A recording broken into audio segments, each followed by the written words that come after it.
Welcome to the Mega Blast Podcast. I'm your host, Jason McDonald. My goal is to get to the truth through conversation. The Mega Blast Podcast is produced by Arts and Opinion, an online journal housed at the Archives of Canada. Visit us at artsandopinion.com. I hope you enjoy today's guest.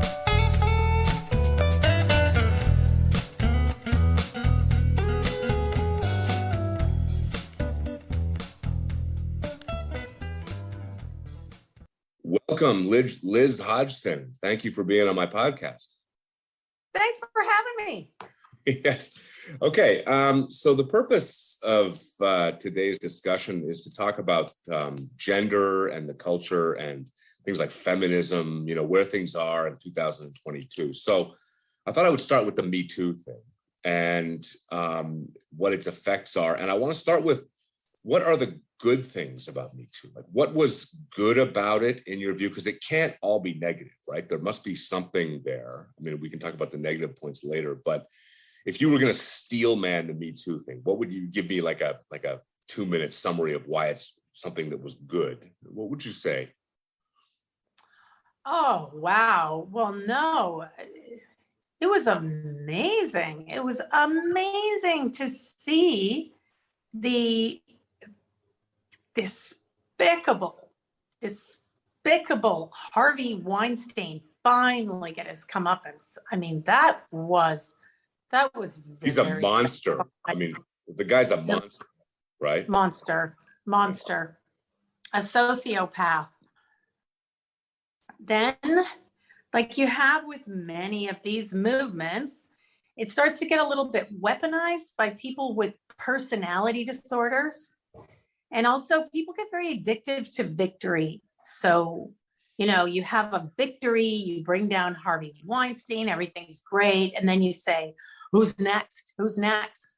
Sort of like, I don't know, this might be too much of an aside, but I'll try and sum it up as quickly as possible. That cake baker incident that happened in Colorado. Here you have this couple, they're getting married, they go into this bakery and they say, we need a cake. And the baker says, well, you can buy a cake, but I can't decorate it for you because it's a same-sex marriage, it's against my religion. Couple's incensed. And then they take it on this judicial odyssey that makes it all the way to the Supreme Court. And things are awarded in favor of the baker. In the meantime, baker's had his life turned upside down, ruined, so much expense. And apparently this couple is still dogging this poor baker. And it's like, you had all of these victories, and then it's the same in climate change, ecology, clean up the earth, get rid of pollution, don't dump your crap in the rivers and lakes. I love that. That's fantastic. I'm an eco cheapskate from the get-go. I like vinegar, cheaper than Windex. Hello. And then all of a sudden it's like, no, we have to change how every man, woman, and child on the surface of this planet heats their dwelling. And so it's in other words, if I could just jump in, apologies. I just sorry. It's okay. Rein me in. Blah blah blah. ADD. Yeah. No, because it's a really interesting proposition. So there's a victory. So the idea is that there's a cause to say that gay people have a right to have the same type of representation in love and marriage as straight people, which I think, in my view, is perfectly understandable. That conflicts, right? In my view, but that conflicts with that particular baker has a different religious view, right? And thinks and says, "I'll bake you the cake, but not do the decoration." So then that goes, and the gay rights side wins. As if I understand you correctly, right? That's what happened? The Supreme Court ordered the baker to make the cake with the gay sex on the cake. Is that? No, I think ultimately what happened was it's probably just two guys in a bridal gown or groom gown or something like that, right?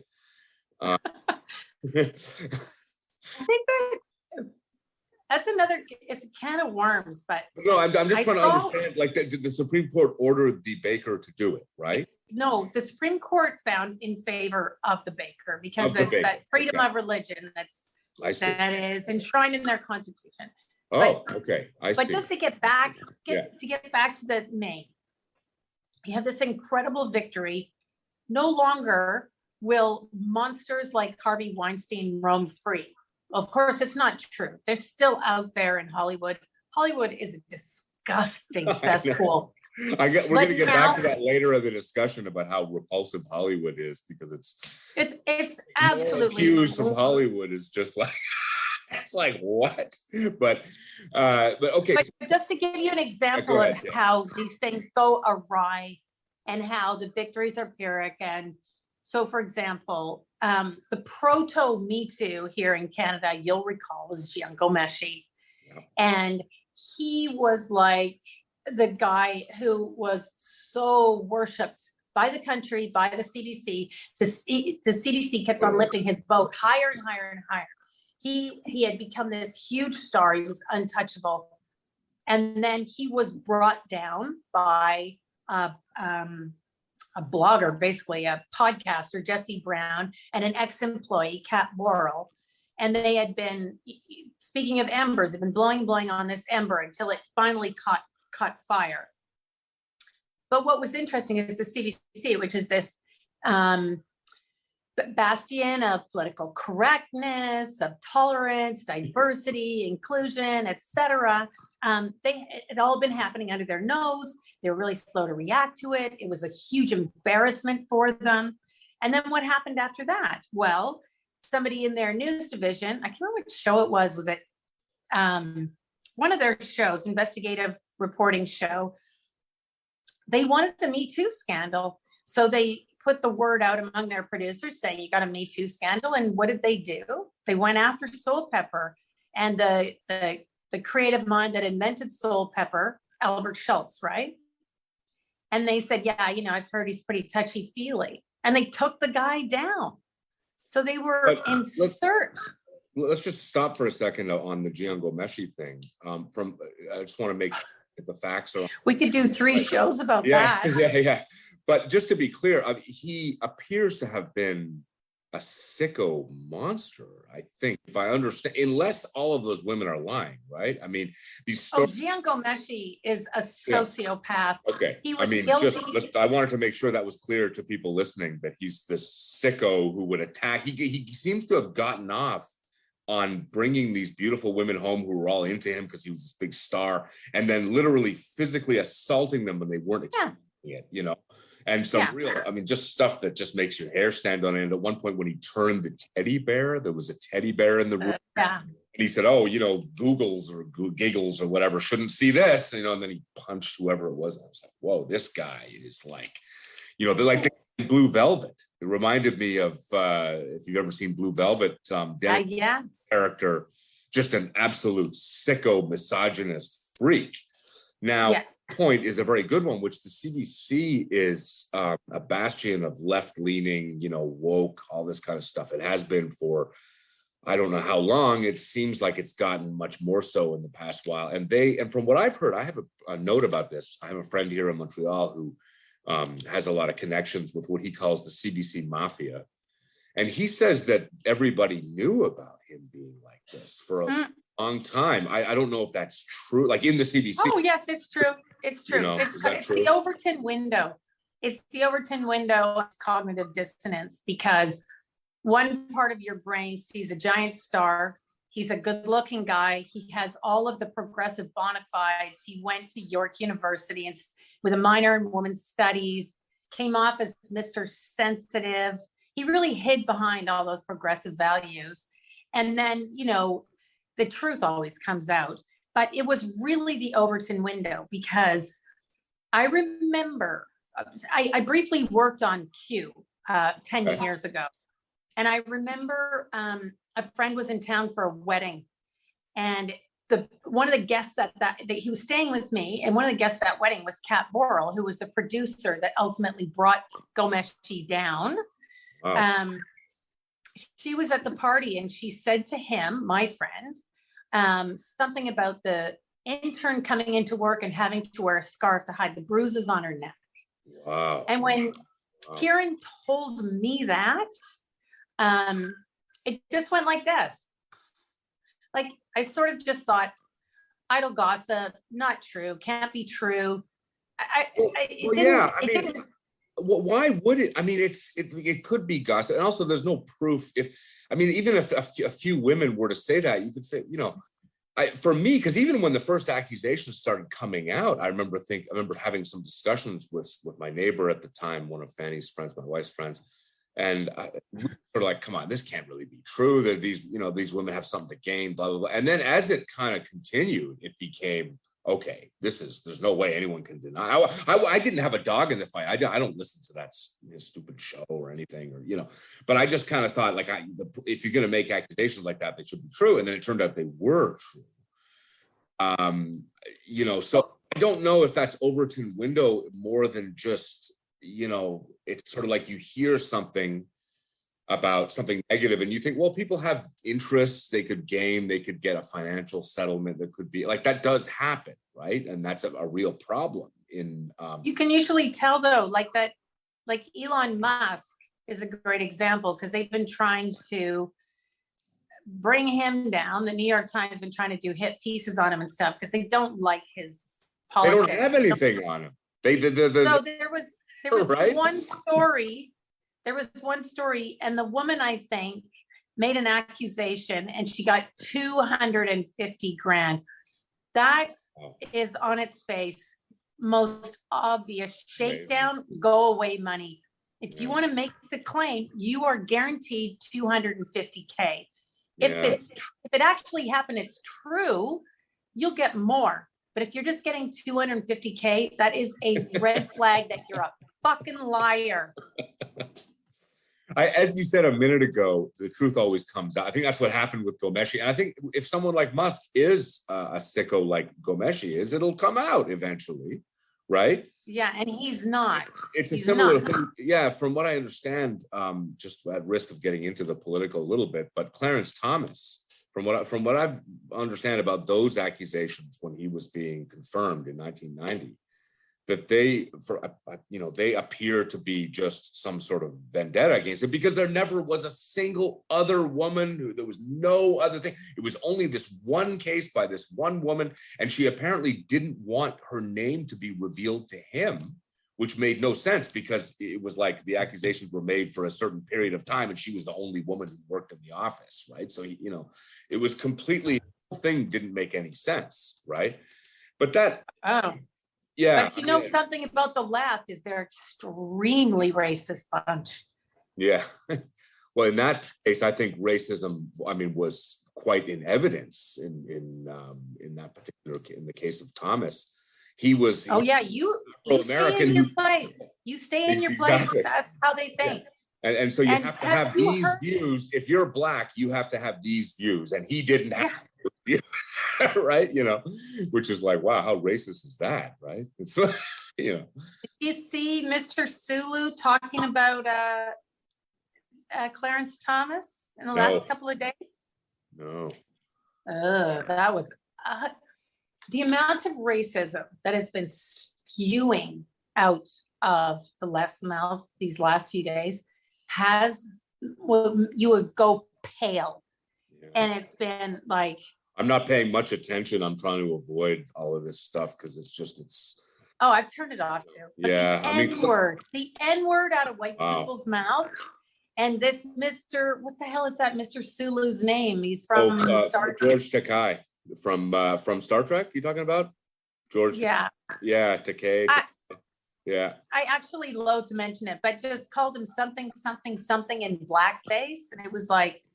Wow. Okay. Now you're showing your true colors here. Yeah. Just to quickly close up the thought about Clarence Thomas, I want to get back to the Jian Ghomeshi and other stuff. Thomas Sowell wrote an entire essay about him and talked about how people say that he's completely, he's not sociable, and he's reclusive and doesn't want to spend time with people and all this. And that was his image for a long time. But it turns out that he he loves going and talking to regular people. He would take his RV out to little Walmart parking lots in Missouri, sit there and just hang out and talk to people. He loved being around people. What he didn't like was hanging around with all the socialites in Washington. He couldn't so he's this so-called recluse. It's like, no, he doesn't like your people is what he doesn't like, you know. And so for that, he's a recluse. He also has a very interesting thinking about another accusation is that he doesn't speak to explain when there's a hearing going on. He doesn't. All the rest of them, they give their opinions and juridical views and blah blah blah stuff. And it turns out the reason that he doesn't talk when a person giving testimony is because they have, I think it's 30 minutes, and the interruptions are not subtracted. So he's thinking, I'm going to let this person talk for the full 30 minutes, and I'm not going to, it's like this good reason, and nobody, and he does it, and he doesn't get any credit from these people. These people who are loudmouth interrupters get more credit than some guy who's actually doing it for a reason of justice. You know, it's very, anyway. The accusations against people like Clarence Thomas have always taken a long time for me to understand how mostly baseless they are. Really, they're basically partisan. You know. Okay. That's where Breitbart was born. It was from that because Andrew Breitbart was born. They talk about being born into a left-leaning or liberal environment where he refers to it as your factory settings. He was born in LA. I don't know if he's born there, but he was in LA, and it was just sort of an expectation. It was factory settings, and then it came down to these hearings, and he was like, "Wait, what's the accusation?" And then if you've got a thinking brain, you can go, "Okay." Whoa. This doesn't sound like a hill of beans. Yeah. But everyone else is like, it's sort of like, are you going to think about the information that's coming at you? Right.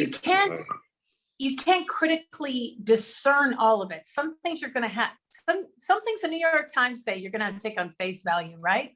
But some things you have to say, stop dead in your tracks and go, is that true?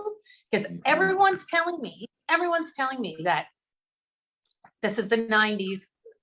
I'm in university. All these women around me are losing their minds. And I wasn't really that interested, so. Neither was I at the time. I've only learned these things subsequently. I didn't pay much attention to it when it was actually happening. We only starting to realize now things about we're Canadian, right? We didn't grow up thinking about Supreme Court and what it meant. Now we're so exposed to it, and now we realize that it actually is important. And it has its implications. But it was like, had I cared, if I care now to stop and think, is what they're telling me, what I'm being told true? Prior to March 2020, I felt like I could discern and accept a lot more. Now I literally accept no narrative. If they tell me that, if they tell me that chocolate milk doesn't come from chocolate cows, I will have to investigate that myself. So funny. That's a good one. I'm going to remember that one. I literally don't believe a word. Yeah. Everything is on everything. I don't take anything at face value. Nothing. Just to make clear what you're saying, if I understand it right, until you can confirm it somehow, until you can know that it is true, because it could be true, whatever they're saying. If they say chocolate milk, absolutely, chocolate cows, you could presumably go and learn how chocolate milk is made, and there is a truth there.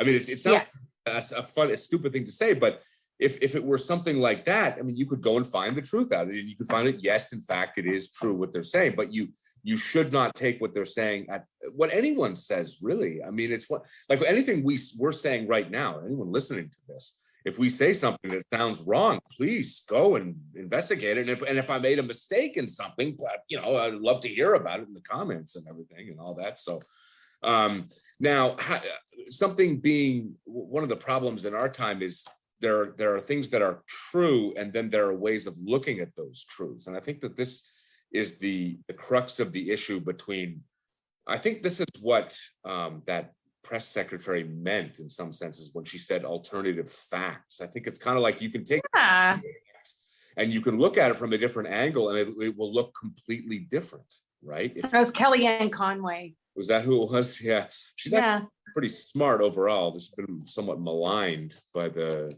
Oh, so maligned, so maligned, even by her own husband. Really? Yeah. Okay.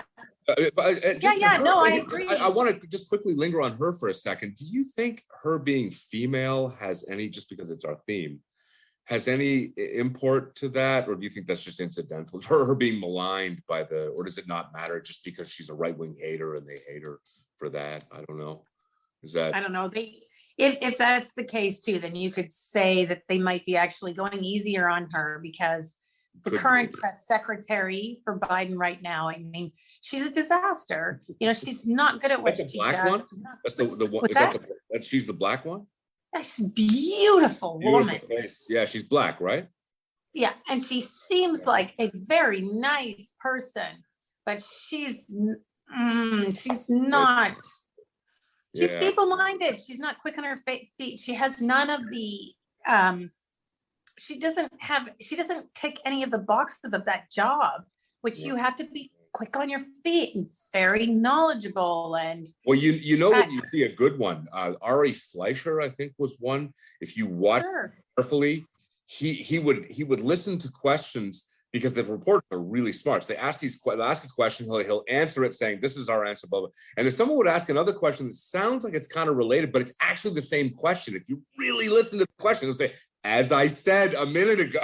They all do that. You just stick to things. And it was like, wow, this guy is really listening and basically sticking to a single thing without getting caught, you know, and it must take like an ironclad sort of discipline to go up. Mm-hmm. Those reporters, I mean, they are smart. They are, you know, they have what Thomas Sowell calls verbal virtuosity. They can take words and sort of twist them around to be different and everything, and that's their job. That's what they're supposed to do, right? So just to get back to this woman you're talking about, if she's not able to glom onto that very well, it can just be a disaster because you can just be hooked into these rabbit holes by them, Bill, and that's what they're supposed to do, right? I mean, no one talks about it much because the whole administration is such a disaster, right? Yeah, it's kind of a thing. Okay, let me. I want to get back. So that sort of steelmans the Me Too movement. It seems like it's something. There really are some of these monsters: Jian Ghomeshi and Harvey Weinstein. There's a bunch of others we could probably name. Bill Cosby. I mean, he's sort of been expelled from polite discussion. I think. Yeah. Maybe good reason. I mean, the guy turned out to be also a monster. Now, then you get down, as the accusations, it became a moral panic. So it kind of cascaded down to the eventual bad date that, what's his name? That Saturday Night Live actor, Azari, what was his name? Oh, man. Yeah, I don't like that guy, but no, I know, but basically he went, I'll just explain to the listeners, he went out with a woman and he was having dinner with her and they went back and they started making out and then they started sort of playing around and then she said, "Oh no, I don't know." And then it kind of, so he's like, "Okay, I'm sorry," or whatever. And then he left. It was just one of these situations like, oh boy, that sounds like not a good scene. And then she accused him of being this, whatever, like assaulting her. And it was just like, if you actually read the facts of the case from her account, from what she said, it was a bad date. It was a bad date, right? Yeah, it was a bad date. That's all it was, right? He kind of, well, I don't really in some ways blame either of them because, I mean, no, I do, but we so much created the environment for this. You get Ansari, and he's a little bit like Jian Ghomeshi. That's interesting. Never thought of that. It's an interesting observation. He's also a South Asian origin. Asian, feels like an outsider, hides behind his feminist bona fides. Both of them self-declared feminists. You know, and he's kind of a short guy, so And then the culture. So this is a guy who, what was his pickup game before he got his Netflix special? I would say it was probably one notch above begging, right? And then all of a sudden he's at parties. I'm sorry, that's just so funny. It's like, what was he doing before he became famous on Saturday Night Live to get dates? Well, he got down on his hands and knees and begged women to go out with him, right? Please. Poor guy. And then he's a star, right? Then he's now he's got this really cute girl, and she's blowing off her date, and so that she can go out with him because he's famous. And so that environment created it. And plus, like, you're on your first date. I'm old fashioned. Taking your clothes off on your first date is a bad idea. I would advise against it. Don't do it. And especially when there's alcohol involved. And I tell this to my son too, by the way. Be careful. Don't do that. Yeah. And that sex is not free. It's not easy. It has a price. Yeah. And we don't teach that anymore. And it causes pain, intense pain. And in some cases, it causes death. It causes tragedy. So she was misguided. If I could just interject, if I could just quickly just put a parenthesis on that, that's all true, but it's also a lot of fun. And I think you and I would both agree sex is something we enjoy doing. At least I do. Right? Like, I don't want to make it sound to our listeners like, like sex is this horrible thing. It's just that being sexy, of course, it's beautiful. Right. It's great. It's something fun. Oh. Okay. So I just wanted to. Yeah, I'm not some spinster here. yeah. But I die a virgin. Yeah. No, well, I think I'm obviously. What you're saying is an interesting point, that a value to say to young people, hey, sex is great. You can have a good time doing it. Just be careful with when you're going to do it and who you're going to do it with. Yeah. Not a crazy message to tell a young person. And yet in the world today, if you say that, oh my God, you're a prude, or it's like, no, not necessarily. Maybe I just wanted to bracket that because I think it's an important point to make to people. It is important. But anyway, you wanted to finish a thought about Azeri and the date you were talking about, the Me Too thing there that happened. So, and then he is a guy who obviously he's got a powerful sex drive, like he's a man, and remember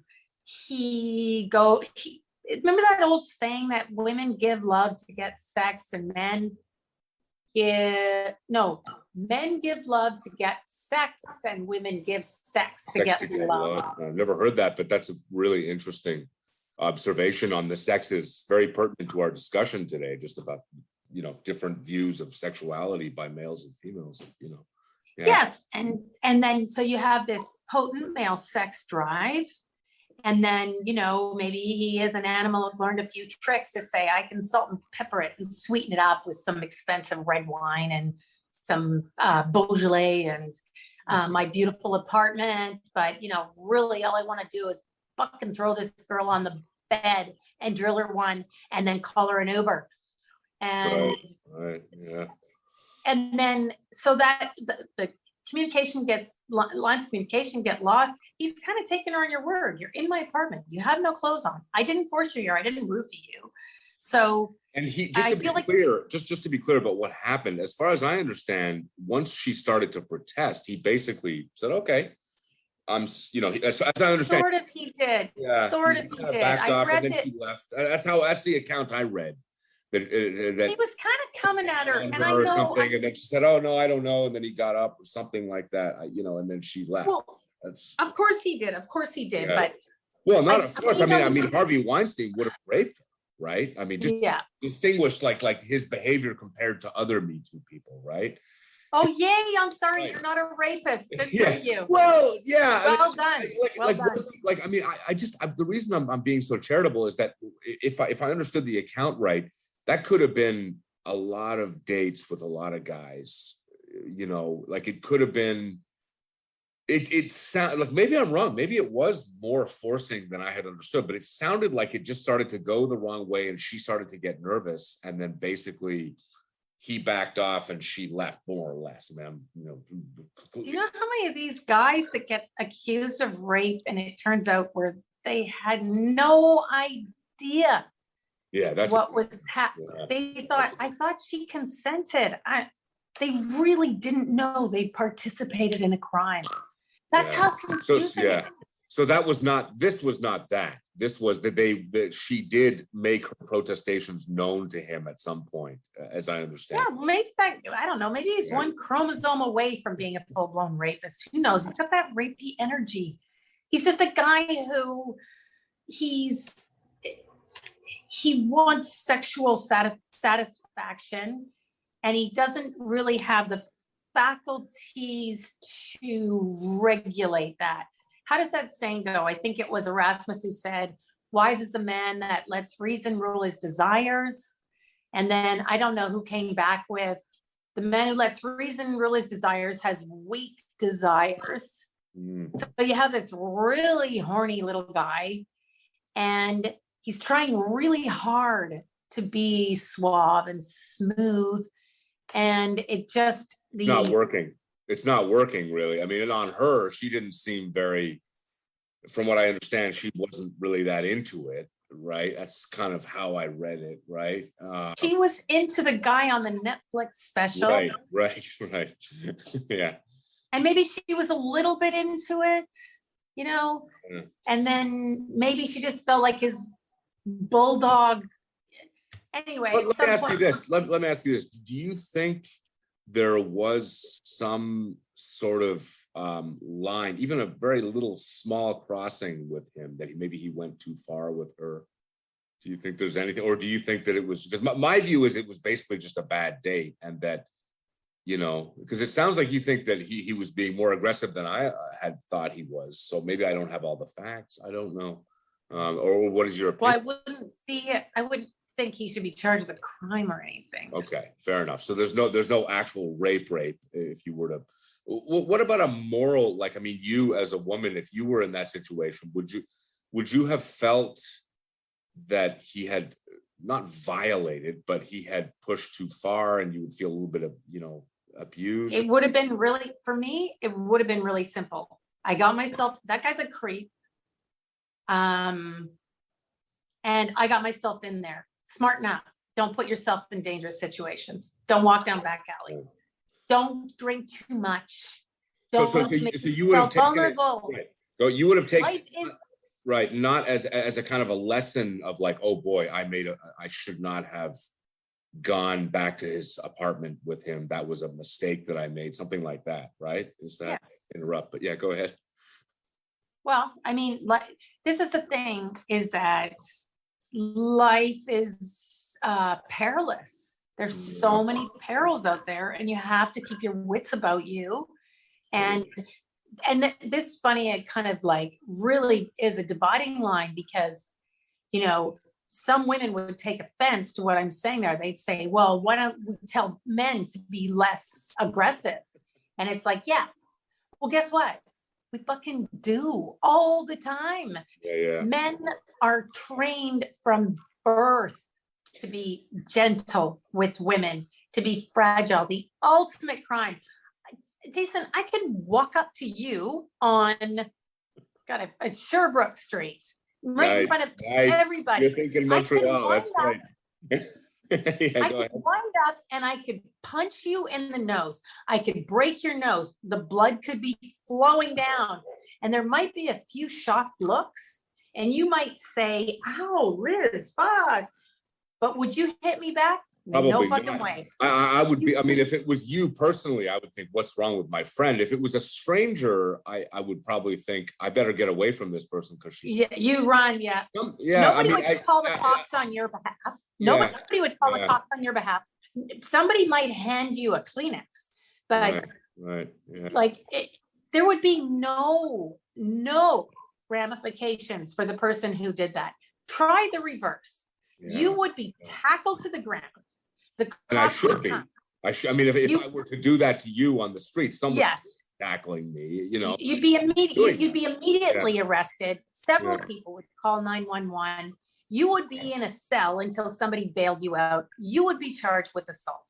So Interesting. give me a break, right? So- I mean, so- this is what, So what you're talking about is really interesting, is that because I want to return to this a little bit later, but let me talk a little bit about it now in relation to this Ghomeshi, this Azari thing, is the way that boys and girls are socialized, and the system we have is very female oriented in many respects, right? Like in the sense that yes. it assumes that men are stronger than women and men can hurt women, which is technically true, right? And that men have sometimes do in fact assault women and rape them, and so that's something Of course. we're attentive to, and it happens. And if we have zero tolerance to it because it's something that should not, and it seems to have spilled over into a thing where, because what we're talking about here is you're talking about women as active agents. So that if I go back to the woman, the date, I don't know her name, of Azari,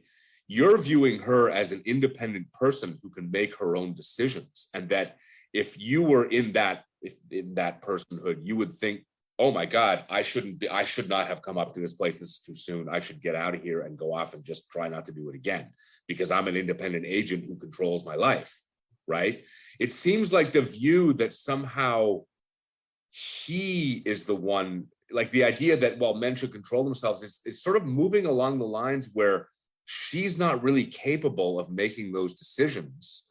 And the man must be the one who makes all the decisions all the time, including not to touch or whatever, like not to try and get some action. Or to me, it seems to remove agency from women. Does that make sense from you? Like the idea that it should be him completely who should never have done anything, and that she has, do you follow? Does that make any sense? Well, I don't know much about this woman. I don't know how she grew up, and I don't have all of the data at my fingertips, but as much as boys need fathers in the house to curtail their testosterone, girls need dads in the house to warn them and to say, look, I'm a man. I know what goes on up here. And the men have been emasculated, their power attenuated, and many times absent from the house, not spending enough time with their daughters. And getting back to the Ghomeshi story, one of the women that he, tried to pull his bullshit on, she said to him, "What are you doing? Like, no, I'm not going to go out with you again. You're creepy." And I think her brother and her father were both cops. Wow. And she came from a household where there was a lot of testosterone, strong men who had sort of staked everything on protecting women. And, there's a lot of these women out there, they don't have fathers in the house, and it's really sad. So there's nobody there to say, watch out. And I have heard, now, like I said, I don't have these stats at my fingertips, but the incidence of these assaults and the incidence of promiscuity, they tend to go up when the fathers aren't around. Heard that. And I think so you've heard it too. Yeah, I think that's one of the problems. Yeah, if I could just speak a little bit about that. I think it was Jordan Peterson was talking about it. They've done studies and they found that it was in a prison or something. He went in and studied, or someone did, one of his colleagues, male sex offenders. And they would show them photographs of women and say, what kind of woman would you assault? And they tend to choose, just by looking at pictures, girls, but the way they were walking and stuff, who had absent fathers. Like there was something just about, because a sexualist, a rapist, he goes out, he's going to rape a woman, he's going to choose a woman to rape in some senses, right? It sounds sick, but I mean, it's true. It's true. And so he's going to use certain criteria. He probably doesn't know what those criteria are, but they seem to be dependent on how girls and women have been raised, often, that the way they will present themselves in the world, which is exactly what you're getting at. It's a very sad commentary on girls not having enough paternal influence, let's say, something like that, right? Yeah, to warn you off. Yeah. I mean, I'm not saying that every girl who grew up without a strong father figure is going to become a victim or promiscuous. You know, they can find that strength for sure, but there's nothing. It's sort of like it's on a visceral level. It's on a subconscious or gut level, and it's the same where boys can be raised without fathers, and they can lead productive, successful lives. It's perfectly possible, but it's so much easier when there's a father around. It's easier for everybody because it's sort of like just instant. I've seen it.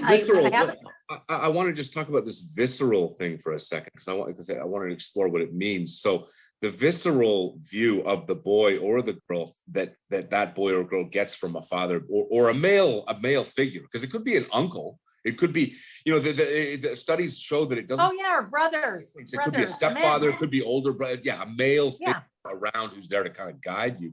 So basically, the visceral sense on the girl's side would be when they're looking around in the world to identify the kind of men who may be harmful to them. It's one visceral thing.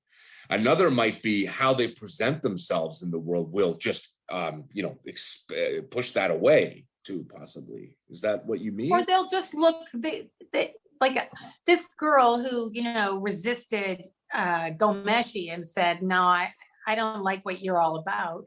I mean, she had these strong men in her life that sort of taught her, look, you want to be high-hanging fruit. Right. You know, right. You want to make yourself elusive. You want to let them know where you stand, and that you're valuable, that you have value. Yeah.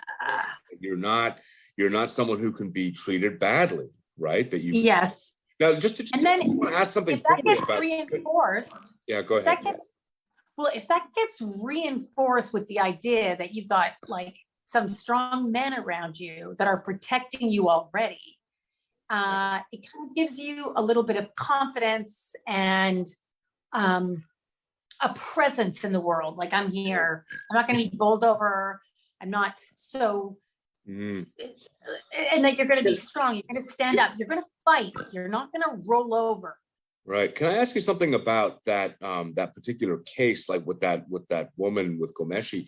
Did he actually assault her and then she just decided not to go on a second date? Or do you know any? I'm just curious to know what happened, because I know in some cases he actually did. The one from Trailer Park Boys, I forget her name now. Yeah. Blonde one. She was actually assaulted by him. That's the. Oh no, he assaulted these women. They start to make out, and the next thing you know, his hand was around their neck, and they couldn't breathe. So did that happen to this woman you're talking about?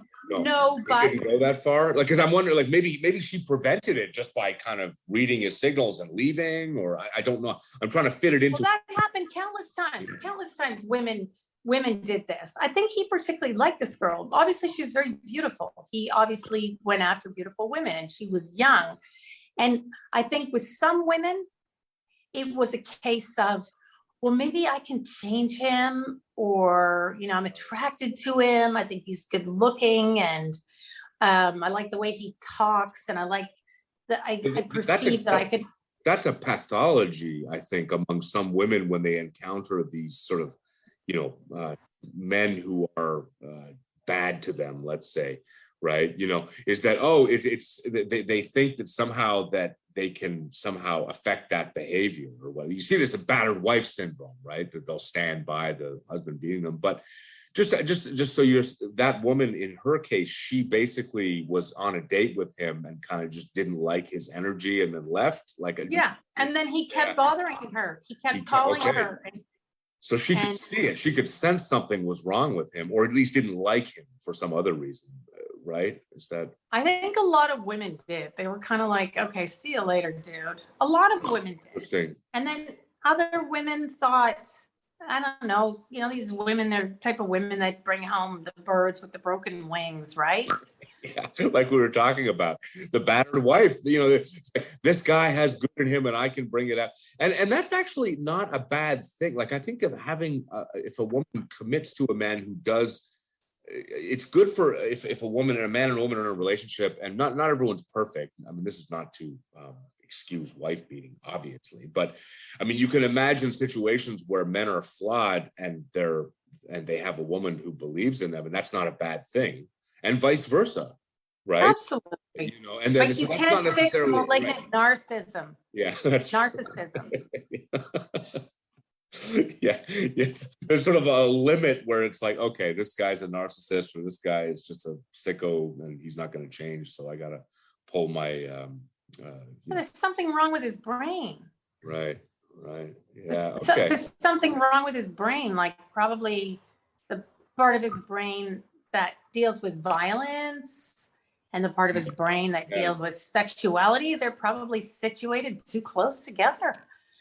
Yeah, there's a lot of interesting theories. Joe Rogan was talking about how there's this critical period in adolescence where we form some of our sexual desires, let's say. It's like, I think between 12 and 14 or something like that. And how people, you know, there's a lot of studies on this, and so it could be something, I'm talking about Ghomeshi now, that he somehow was exposed to something like that at a young age and got into it somehow from there, but I don't know. That's also, I don't mean to excuse his behavior. If a person has a sicko thing where they like to attack women, that's not a sexual proclivity that should be permitted in any way, right? There are things, there's forms of sexuality that we recognize as sexuality that we also recognize as wrong. For example, pedophilia. Like, I mean, sexuality, a pedophile has a real attraction to children, right? It's the same way that a person says, oh, I'm gay, or I'm this. It's the same type of like attraction, except that we recognize that as wrong, right? We look at that, that, you know, that this is wrong for this reason. And you have this attraction, you need to shove it in a box, or we're going to put you in a prison, right? If we catch you, basically, right? So we're seeing that with Ghomeshi. He had some sort of sexual proclivity that was wrong. So it was a bad form because it went against the autonomy of other individuals, of women, right? Not to be beaten up, you see.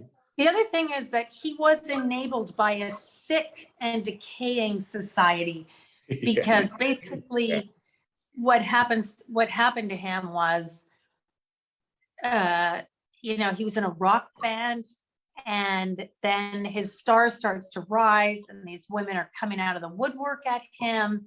And then and then things all through the 90s, the last 20 years, becoming more and more libertine all the time. Yeah. And then he comes to this crossroads where the CBC management comes to him and says, look, we've been hearing a lot of stories, and I think we're going to finally need some answers, because the CBC management was getting dogged by the Toronto Star reporters, who were saying, will you care to comment? Would you care to comment? Would you care to comment? Jesse Brown, would you care to comment? And the rumors were flying.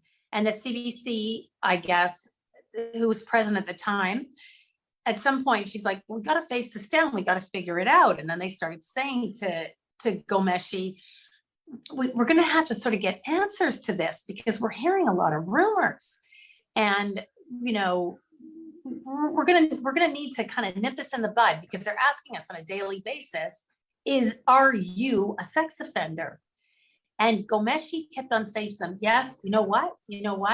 I am going to put your minds at ease. I'm going to put your mind at ease. And so they said, okay. So they finally had his meeting planned where he was going to put their minds at ease. And so he steps into this meeting, and it's Ghomeshi, and I don't know if he had his lawyer with him. And then there was the head of human resources, and then there was the president of the company. Wow. And I have to Google her name, but. So what did he pose to them? So what he did was he said, he goes, okay, full disclosure, yes, I like kinky sex. But I'm going to prove to you with this tape that it's been entirely consensual. And then he proceeded to show a woman who's gay and a feminist, an academic, and head of the CDC. He basically showed her a tape of him beating the crap out of a woman in an effort to exonerate himself. That's incredible. That's wow.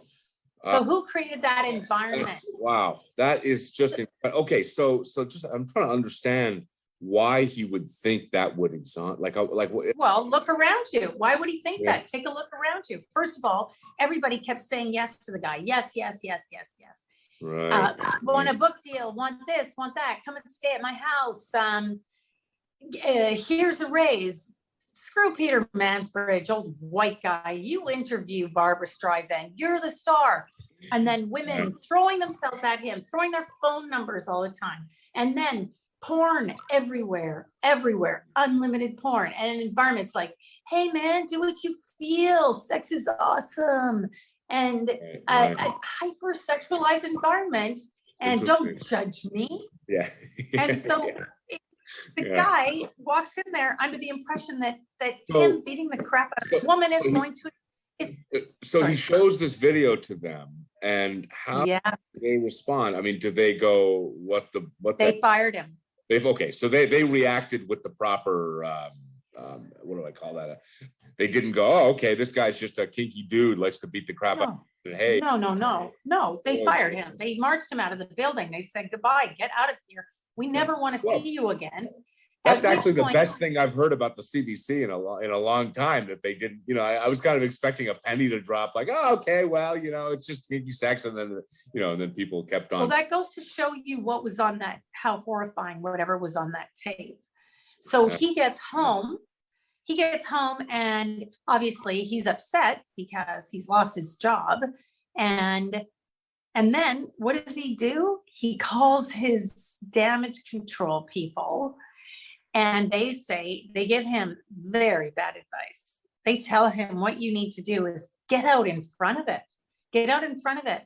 So he takes to Facebook and he announces, I've been fired from my job because I like kinky sex. I remember that. I remember him making that statement. Like that. And you know what happened right after he made that statement? No, actually, I don't recall. So yeah, go ahead, tell me.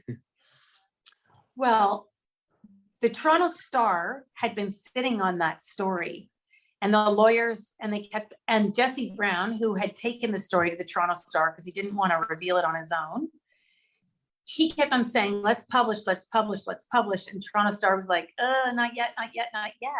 We need our lawyers to sign off on it. We don't want to get ourselves in trouble. They're pretty gutless, actually. But they just needed that extra proof because all they had really was first person accounts. The second Ghomeshi they hit print. Good. And then he was done. Then it was done. Yeah. Interesting. I don't actually think it's so bad if the Star. I mean, I think that if the Toronto Star was careful, I think that's probably that shows some sort of journalistic integrity. They wanted to have absolute proof in some senses. You don't, publishing rumors. You see this a lot. You see newspapers publishing things that are based on. I mean, Matt Taibbi talks about this all the time. I don't know if you follow him, the writer for Rolling Stone. He talks about how journalism. They're publishing things, that are based on like anonymous sources, as though like to one anonymous source in the White House, and then they run a whole thing, and it's like, whoa, that is not right. You don't run a very, very important accusation against someone with only one, or even what you really have to corroborate things. Now, maybe they had enough corroboration before that tweet. They should have ran it, maybe, but okay. Hello? Oh, okay. Sorry, another call just came in and I hit decline. Okay, good. All right, I want to move on to the Will Smith thing, because I really got the sense when that happened that it was kind of a turning point. So just to set the stage a little bit, it was the Oscars, and there was an award thing, and Chris Rock got up and he made a sort of a mild joke about it seems like it was almost a complimentary joke, as far as I could tell, because it was showing how she was this beautiful, that the G.I. Jane, Demi Moore was this beautiful woman who's bald, and she's a beautiful woman, and she apparently didn't like the joke for reasons, maybe, I mean, just to give it a full steel man, maybe she really did think of it as took it personally for her alopecia. I don't know, but let's put that to the side. And Will Smith sort of was laughing at the joke, and then he saw that his wife was unhappy, so he walked up on the stage and physically assaulted Chris Rock, got back down and continued yelling extremely, how shall I put this politely? Like a madman? Like a madman, and also using a lot of masculine black ghetto type, how do I put that? Sort of street type language in a way that was really uncool. Now, I remember I sort of watched my first impression when I saw it, because I woke up in the morning, I had no priming, and I was sort of looking at my Facebook, I was half awake, and there was this thing, Will Smith at Oscars, like I just clicked on it and I saw him do it. So I had nobody saying anything. And my first impression was it looked fake. The way that his yeah. I thought maybe it was staged. And then some people actually eventually did make the claim that it could have been planned, except as the event unfolded, no other evidence came out that it was fake. So it could have been a conspiracy of those two guys, that they could have said, hey, we're going to do this thing to it. I somehow doubt that now, considering there's no corroborating evidence, but it could be true. But let's imagine it is real. Let's imagine that he did, just used for the purposes of our discussion. It really is an incredible, just a statement of a problem, that if I were to say something, make an insulting comment to you, and you respond to me by physically assaulting me, and somehow that seems like a reasonable transaction in a certain way. That was the most incredible thing about this. The way people were saying, well, Will Smith insulted his wife. That's wrong. That's what some people in my family were saying this. And, so that's the first thing. I also found it very strange that he stayed, I kind of assumed after it happened, I wasn't paying that much attention. And then my wife said, oh yeah, then he got up and made this whole speech about how he's a vessel of love. And I was like, he gave an incredibly self-aggrandizing speech about how he's a vessel of love. And this is just absolutely. That was bad. It was bad. But my first reaction when Fanny told me was like, he was still there? Like, what was he doing? Well, why didn't the security come up and say, Mr. Smith, it's time to go.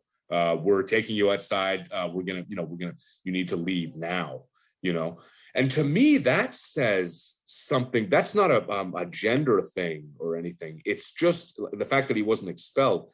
It's a strange sort of statement on a sort of a feudal aristocracy that is Hollywood, where they are kind of above the rules of the normal society. Like they do things. If you or I, just imagine that, you and I were part of a bowling club or something. So we're there at bowling night, and they're giving out the awards or something, just a little group of people. And sort of something like that happened. Someone got up to accept the bowling award and they made a joke and someone took offense. Someone would have punched him in the face. Somebody would call the cops. Somebody would call the police, most likely, or at least that. In a reasonable group of people, they would take the guy outside and say, look, you got to leave. You're not right. I hope they would, at least. I think a reasonable group of people would say this person should not be welcome after physically assaulting his colleague, So I don't know. There's no question there. I wonder what your reactions were to all that. I think it's interesting. We're still thinking about it and still talking about it all these weeks later. And there was obviously something very momentous, very significant about it.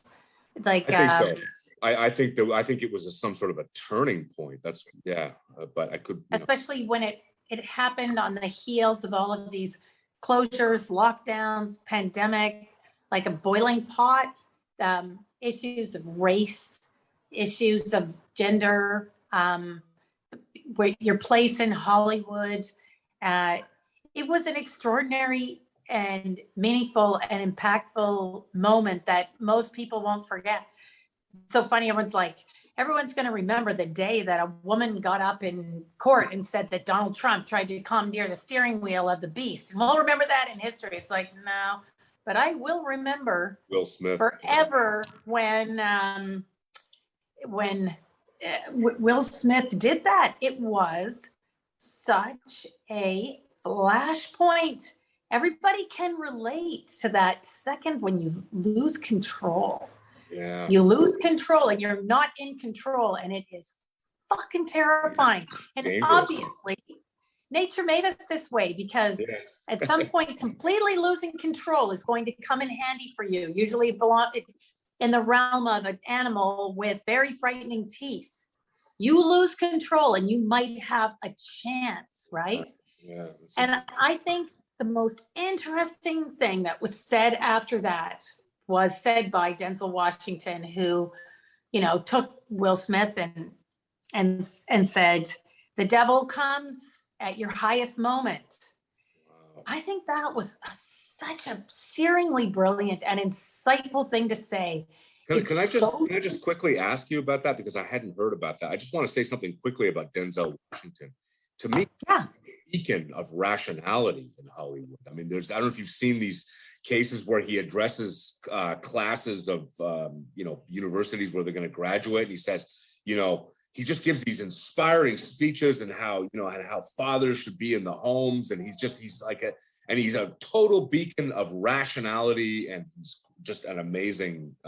He talks a lot about how people need to take responsibility for their actions. When he gives these, I've seen a few of these where he addresses, and he talks about father absence being a real problem, all the kinds of things you and I really care about. So I'm curious to know can you tell me more about him taking him aside, the context of what he told him, the devil comes, the devil goes. Do you know anything more about it? Or was it just that one statement, or was it? Well, obviously I get the sense that Denzel Washington, being older, wiser, probably has is the word ministerial or ministering role, to say, two very good looking, very successful Black men in Hollywood who fought really hard to get where they are, both extremely talented, obviously, but one of them maybe is a little bit more emotionally processed, and maybe that would Denzel. be Washington. That would be Washington, obviously, is more. Yeah. Just to be clear, that people understand, you don't mean that Will Smith is very well regulated emotionally, right? No, and it's so sad because there he was, the king, and he's a nice guy. I know. I mean, he was also a great rapper. I mean, to me, it's so sad to see a guy I don't think he's as good of an actor as Denzel Washington, but he's an amazingly good actor. He's very good, a real presence on screen and everything. He seems like a genuinely nice guy. I think he had some kind of beef with Chris Rock before that. There was a bit of a pecking order thing there, that men fall into these traps so much where it's sort of like they're always sizing somebody like, can I take him? Right. I think it's what men ask themselves this with women probably do it to a certain extent too, but I just automatically assume I can't take anybody. Look at these buggy whips, right? I'm going to have to use my wits because they'll be screwed. But I think just to linger on that point for a minute, I mean, Chris Rock is like 5'6" and extremely slight.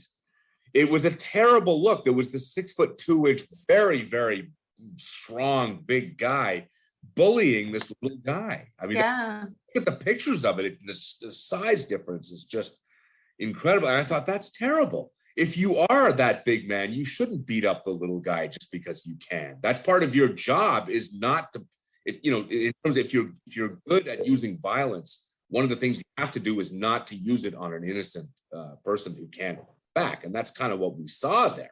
Rock did not resist. Chris Rock has a real vulnerability about him too. I look at that guy and I see a vulnerability. He is like, the shape, his archetype is the clown, right?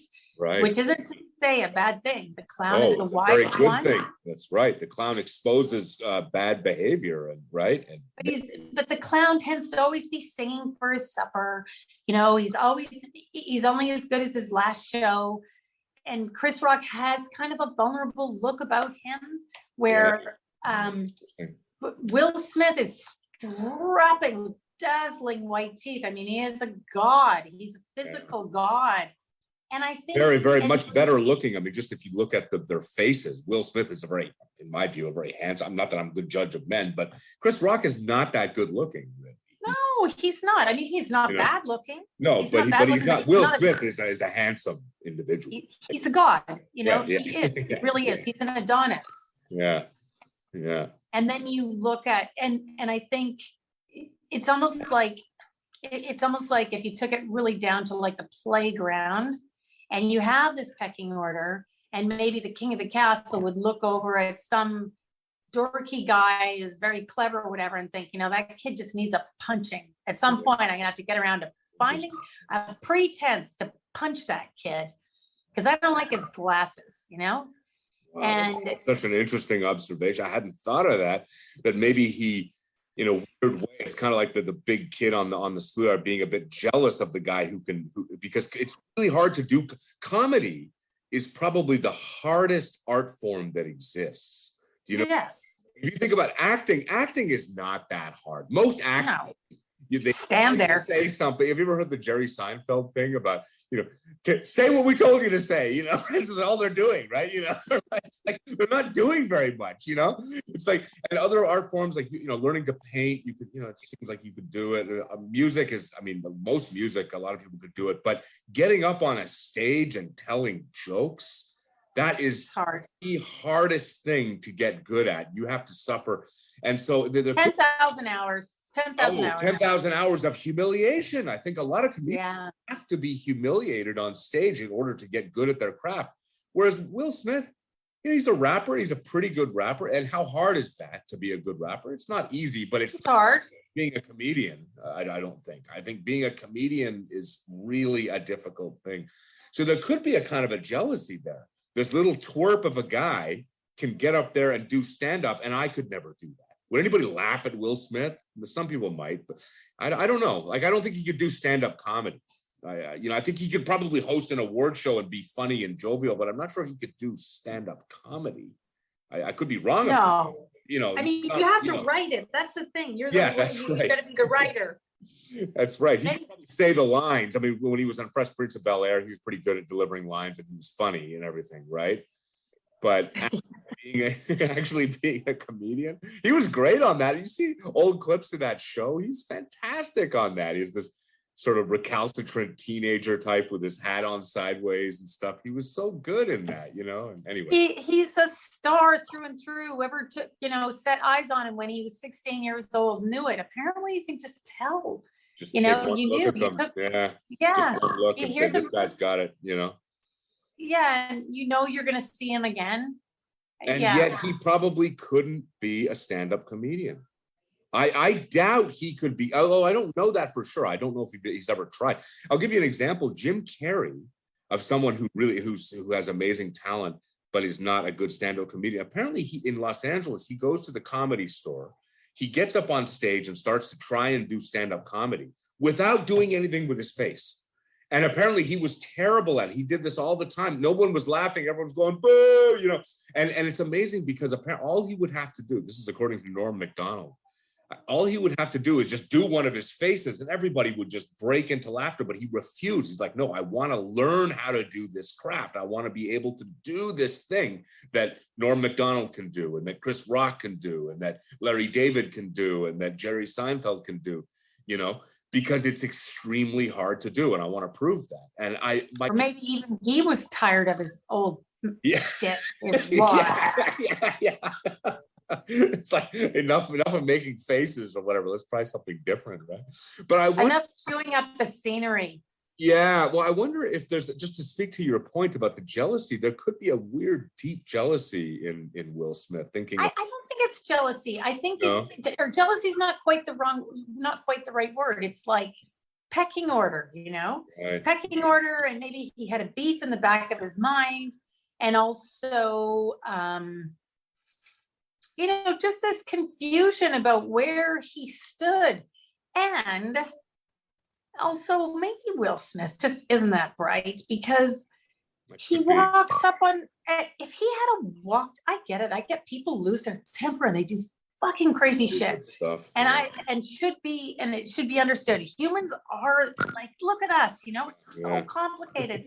Yeah. But when he walked up on that stage and gave that speech that was self-aggrandizing and apologized to everybody, Chris Rock was the most egregious. I mean, that was a horrible self-aggrandizing speech. But if he had just added, and to Chris, not added, just walked up and say, "This is all I got to say." Right. The best thing he could have done would be to get up and say, "I made a huge mistake. I'm sorry to Chris Rock. I apologize, and I'm going to leave the award here and leave that." But he could have gotten up and even done a self-aggrandizing speech, but included Rock in the.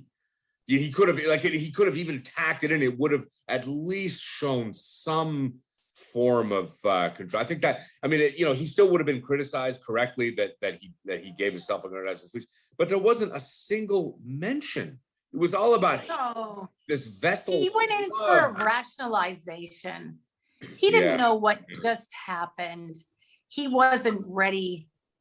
It was on the fly. If in fact it was a spontaneous thing and was not planned, which we went on that assumption, he must have been making that speech up, right? He must have been. He was totally, yeah. I had a fight with my husband the other night, and he was in a bad mood, and something triggered him, and he kind of started to fight, and he knew he did, and he was kind of embarrassed about it. He's thinking, "I'm still doing this at 60 years old. When is it going to end?" And then. He wants to apologize. And when you're dead. Proud to apologize. Sorry. That's when those arguments are going to end. Sorry. I didn't mean to interrupt. No, but seriously, it's so true. And he's thinking, he knew he was being kind of dick, but he didn't want to admit it. And I know now. And because you could wake up the next day and really face that out and go, I don't know what was wrong with me, but I'm really sorry. Yeah. It requires you to be vulnerable. Very hard. You don't know what the other person's going to say or how someone else is going to take it. And invariably, unless they're a psychopath, they're going to say, "That's okay. I understand. And I'm sorry too for the things I said back. And I shouldn't have taken it so seriously."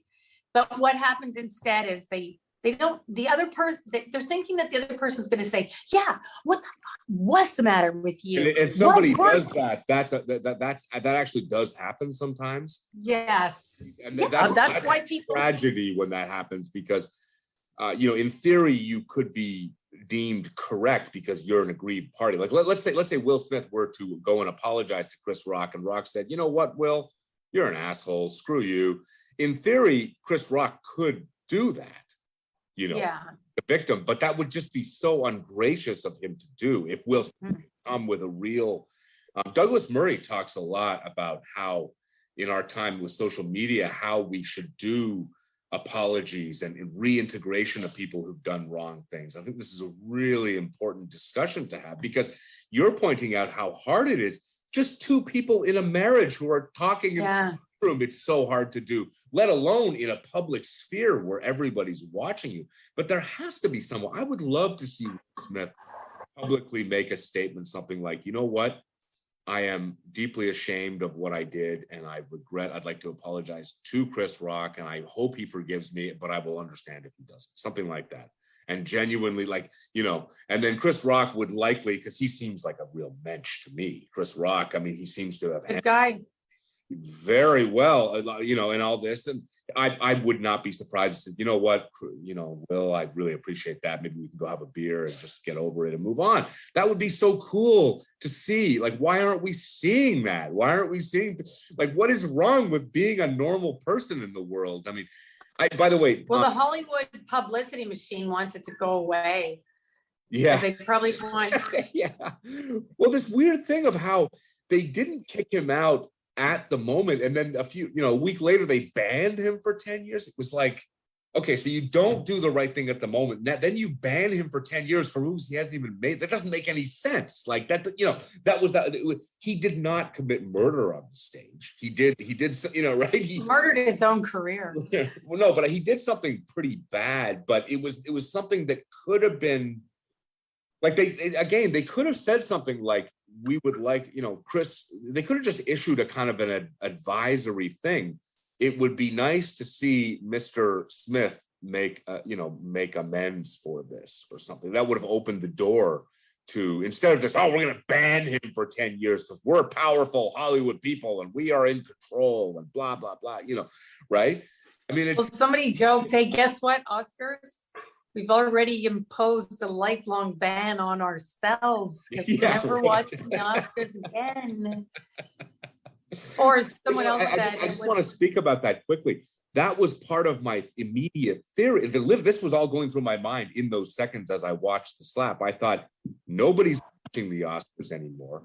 At that moment, that was my like, I was like, hey, the Oscars are on. Like it was the next morning and I'm watching Will Smith slap Chris Rock. That was when I learned that the Oscars were even on.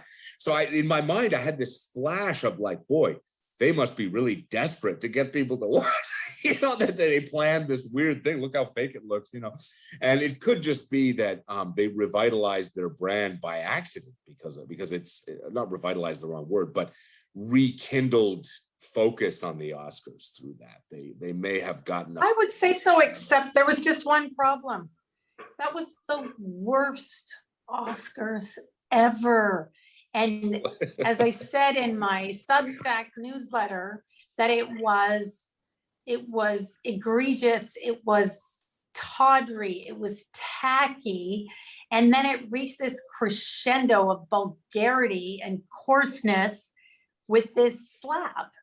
And I want to say congratulations to you, Liz, for that piece. It was such a good piece, and anyone listening to this should go and Google Liz Substack and read the piece about it, because it was so well written. And just you compared the Oscars to these glamorous days in the 60s, and you showed these different, I loved it. It was great. These sort of dresses that they're wearing now that are kind of ugly. And then he had Audrey Hepburn, I think, in this. But Amy Schumer comes out in that like awful thing with the décolletage and tacky silver bow on it. It was a metaphor for the whole night. I said it looked like it was off the rack at TJ Maxx. That was a sale rack.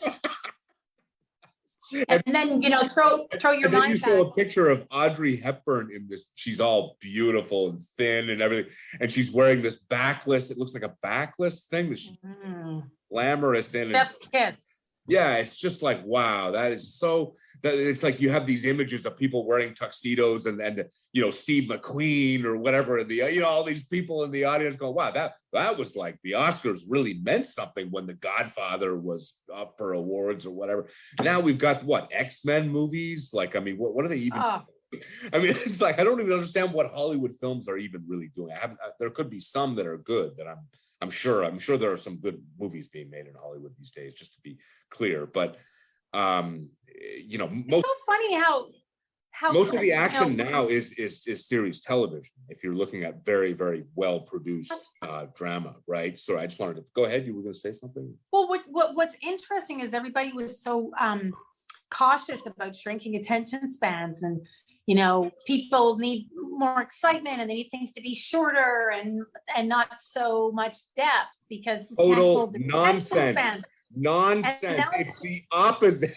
People, I know, it's not Breaking Bad. They want to get drawn into a story that's going to be so complicated and interesting and complex, and they're going to spend 10 hours, 13 hours straight gripped in front of their flat screens watching it, right? Yeah. Sorry. But that's the problem with movies aren't too long. They're too short. And they're not in depth enough. They're too shallow. A lot of these. So hard to pull it off now. I think in a way, TV kind of killed it. Sad. Yeah. There's a very interesting back and forth going on there, because in the 60s, there was a period in the 60s when movies really went downhill, in the late 50s and early 60s, and the reason was because television was still a new thing, old school TV. So everybody thought, oh, that's it for Hollywood or whatever. And then you come along in the late 60s, early 70s, The Godfather and Apocalypse, and all these kind of, the George Lucas films, all these incredible filmmakers that went through, I think it was the University of California system somehow. And they reinvented cinema, and they reinvented the experience of going to the movies and all this kind of stuff. And then we've seen something similar. I think in our time, it's partly because the TVs we have at home are amazingly good. I mean, we've got these, of us have flat screen TVs that are fairly large, that look really good, and decent sound systems and everything. So you can actually get a sort of a cinema experience at home. and the pausing that you can do at home. So therefore that enables we can spend, we can binge on Breaking Bad or whatever it is, and get drawn into a 13-hour story. That's one season, right? It's actually what, a 100-hour story, in fact, right? I mean, I totally just take your point that this idea that attention spans are short is such a lie. I mean, it's a mainstream media myth. I mean, total nonsense. But anyway, that kind of brings us full circle about how we were talking at the beginning about how you can't take any assumption on face value, or just where they say, well, we can't make it that long. People have short attention spans, and it turns out they have no problem watching 15 hours of The Wire. So it's one of those assumptions. Joe Rogan, I mean, just to think, 3 hours. Listening to 3-hour podcast by a jock, basically, right? Who just asks good questions.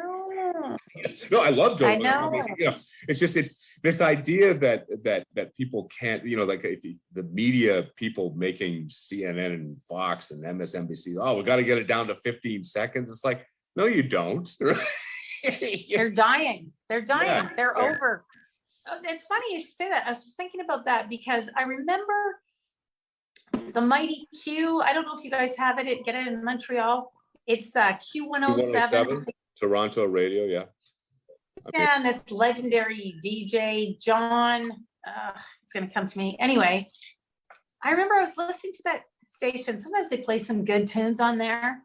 Sure. And then in comes a DJ, and he's got that kind of sad voice, and he announces that Johnny Cash had died. And, said he had the honor of meeting the guy and how sad he was. And then he gets to the end and he goes, I'm not going to play a song because we don't play his kind of music on this station. And I was like, you're John Dillinger. You're the king of this radio station. You're called the Mighty Q, like Rock 107. You telling me you can't play Ring of Fire? Are you serious?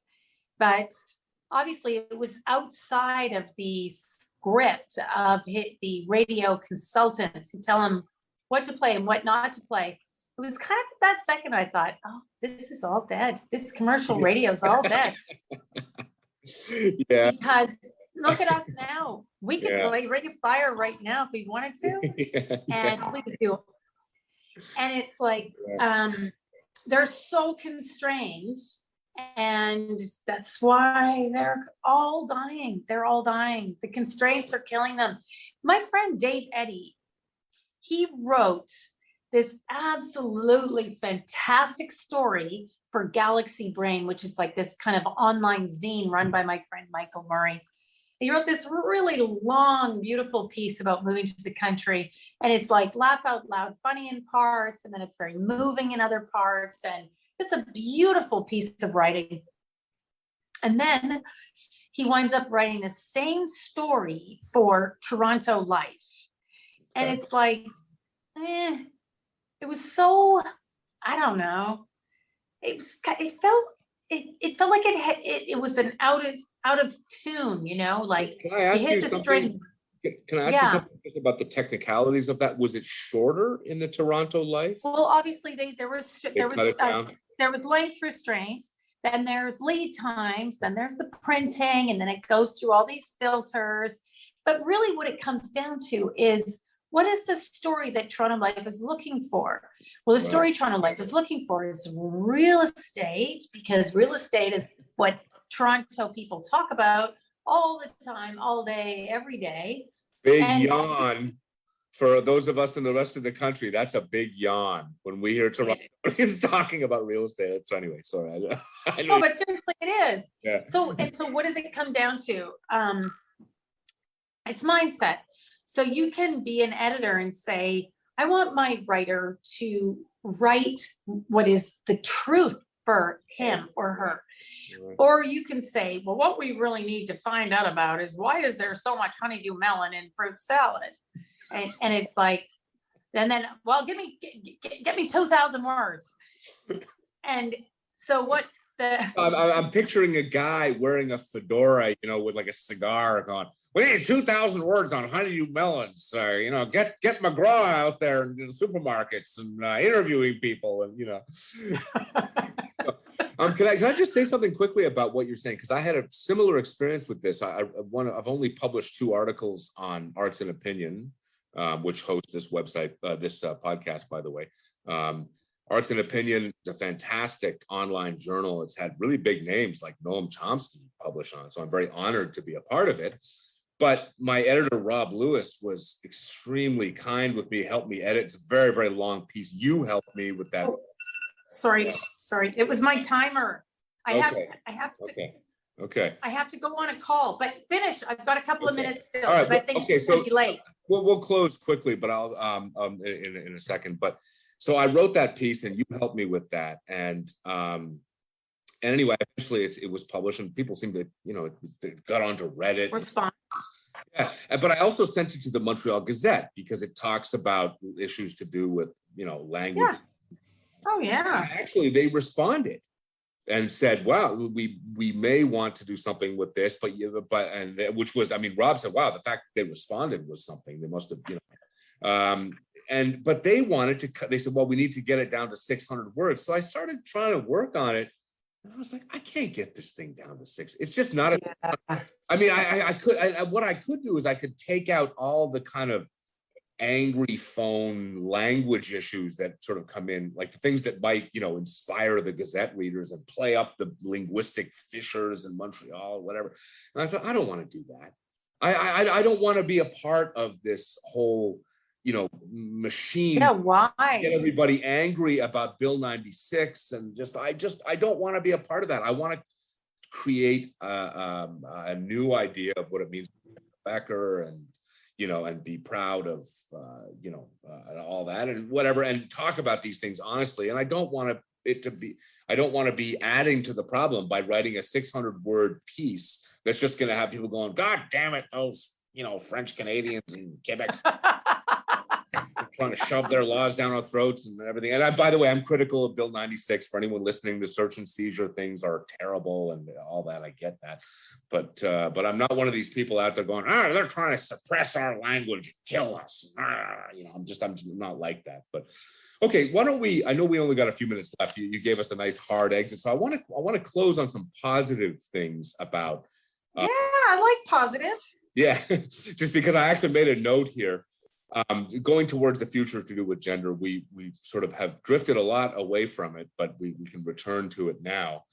One of the positive things just about gender relations that I see is that women in our time really seem to be much better able to sculpt their lives the way they want to do their lives. As far as I can see, like compared to, if you go back to the obvious sort of stereotypical 50s time, it was sort of like we had to go and get married and go and, whatever.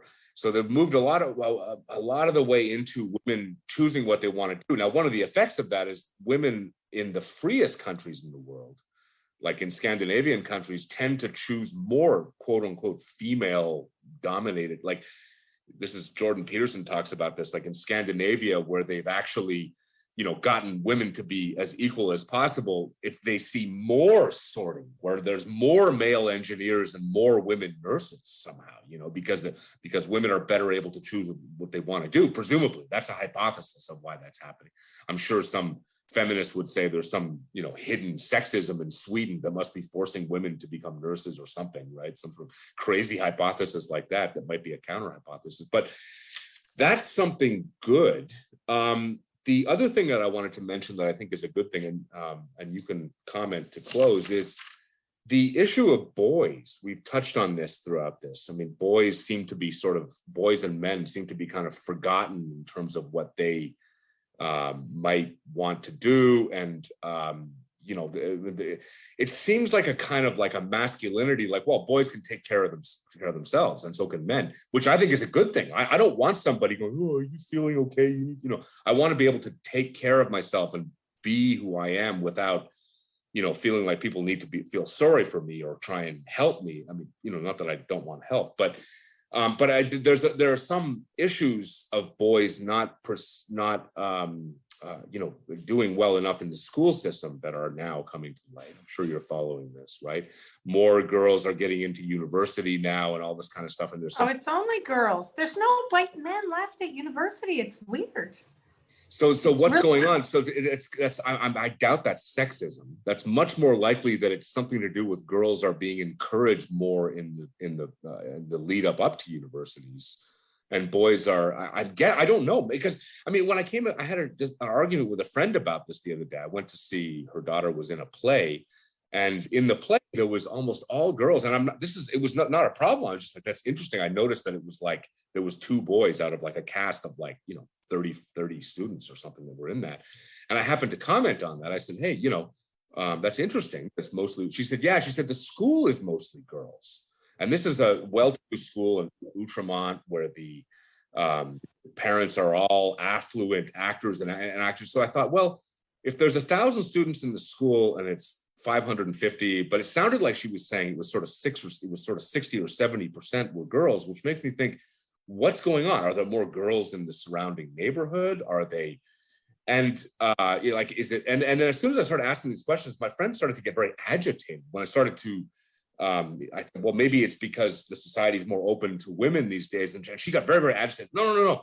It's equal for men and women, and it's just no. But there was no explanation for why that school is 70% female or whatever.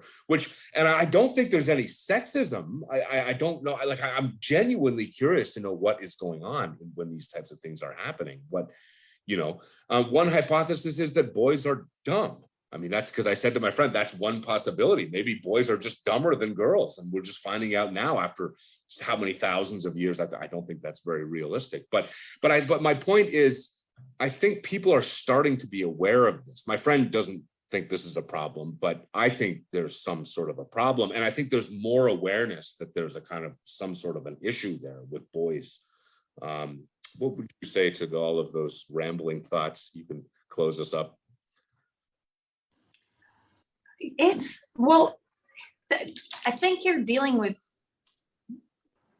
white boys and BIPOC boys, and that's painting a very different picture. So, and it's alarming and it's freaky, and I think it's causing huge political divides. This is such a big subject, but look what's been happening to the white male over the last 20 years. Completely sidelined. I think this might actually just become the great issue of our time. This explains the rise of Donald Trump. It explains it completely right there. So 30 odd years ago, these Harvard MBAs who seem to create all the problems in the world, maybe we should be punishing white males. Harvard MBA said, get rid of those. Yeah. They're the ones who said, you don't need to manufacture stuff. Just let that go to the developing world. Right. And so suddenly we don't make anything. We don't make our own aspirin. We don't make anything. And then, what happens in places like the Atlantic Northeast? Well, you get a lot of men who don't have any work. Yeah. And then you introduce a pharmaceutical product that goes directly to the pleasure centers of your brain. And then it rearranges your brain matter so that you will literally do anything to get your hands on it. And then all of a sudden,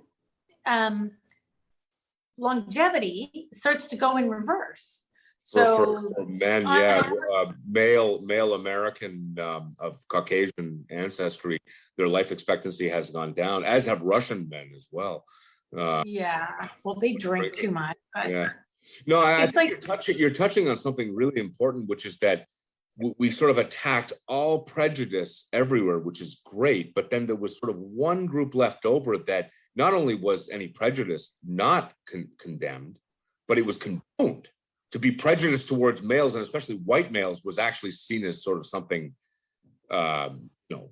good, like, because all these affirmations that white men are the reason why the whole world is blah, blah, blah. And we allowed that. Like, I know myself, I sort of took that as just that must be normal and didn't really question it as an idea until I think all of the things you're talking about, this reaction all of a sudden, whoa, maybe that is having these negative, like these could be reactions to that behavior. Some people are like, screw you, I'm not a racist. Don't call me a racist. Like some of these, Trump voters or whatever, some of them are like, don't call me a racist unless you have evidence. And if you, right? I mean, it's just like, screw you, And don't forget too, that this war on men also caught up in its dragnet Black men too. And I mean, George Floyd is a perfect example of that. Here was this tall, strong man. What was he doing? Hanging around the streets trying to pass off a fake 20. This guy should be with his family. He should be working his job 9 to 5. He's idle. He's got no work. He drifts from Texas up to Minnesota. Such a sad story. His life story of a guy, just like I think he grew up in a very bad part of Dallas. And then he fathered a couple of children. He got into crime. He just had this pathetic sort of a life where he didn't have any direction, and then he ended no purpose. He had no, and then he ends up addicted to drugs in his 40s and trying to. Yeah, but guess which drugs? Drugs? I think it was the pills you're talking about, fentanyl, isn't it? Well, no, that's Chinese made drug, and it's pours into the American market via China. Yeah. Politicians won't put a stop to it because they don't want to offend China, because they get paychecks from China. And he was suffering from the Wu flu. He was a Chinese made virus that had made him sick. He was trying to pass off a fake 20 or whatever. China is the one that floods the American market with counterfeit money. And he was aimless and jobless because there's no more manufacturing left from Texas to freaking Minnesota, because the fucking McKinsey said, send your manufacturing to China. And now it's interesting because is there any room in there for clearly for racism to be part of it? I don't think there's much room in that analysis for racism to be part of that, part of what happened to him, although it could be, because the proposition on the other side would be that the cops are racist and they target Black men. And well, they might. I mean, could be some of that, right? That's possible. That's definitely possible, that their eye shot goes out and sees maybe what they wouldn't see if it was a white guy. Yeah, that's certainly not impossible. But all of these factors you're mentioning are really kind of deeper problems to do with a kind of, like you're talking about. First of all, you're mentioning an adversary that we should be more attentive to. That is the Chinese Communist Party. You're proposing, which I think there's probably some evidence for this, that they're attempting to weaken both the United States and Canada. And I think there's probably a lot of evidence for that. And that's part of. I don't blame them. Why wouldn't you? They're smart. Well, enough. I mean, the world, if you're looking at the world of nation states, it is a bit of a battleground, right? China. Yeah, and read the history of the opium. Read the history of the opium wars.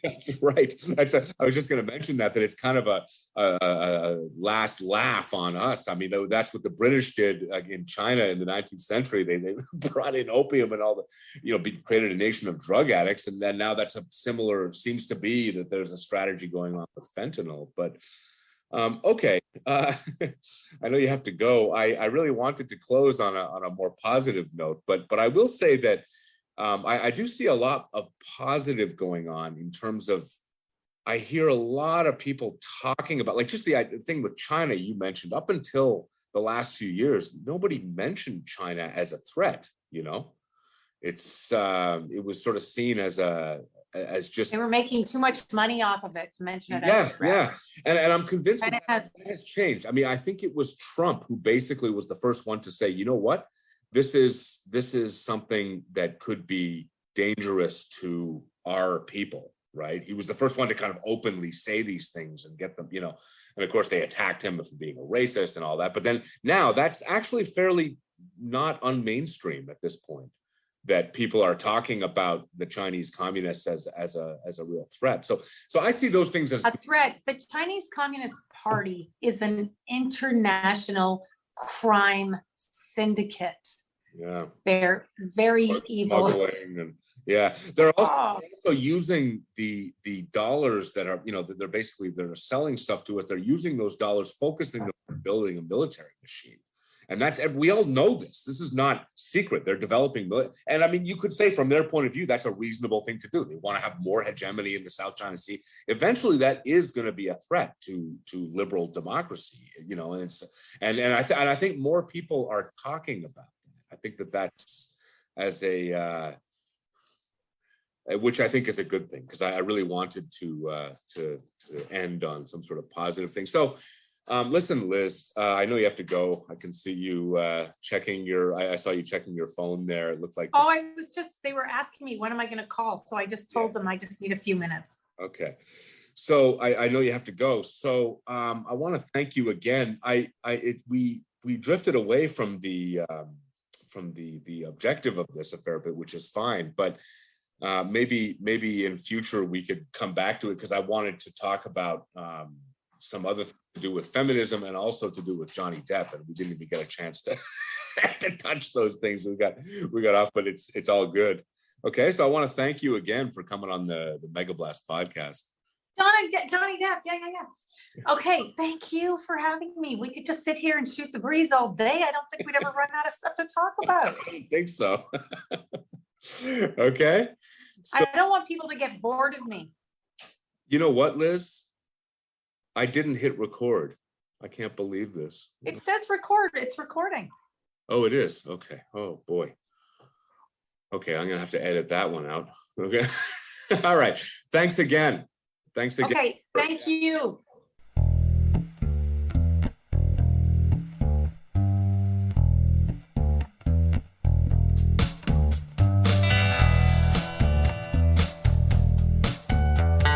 Thank you for listening to today's guest on the Mega Blast podcast.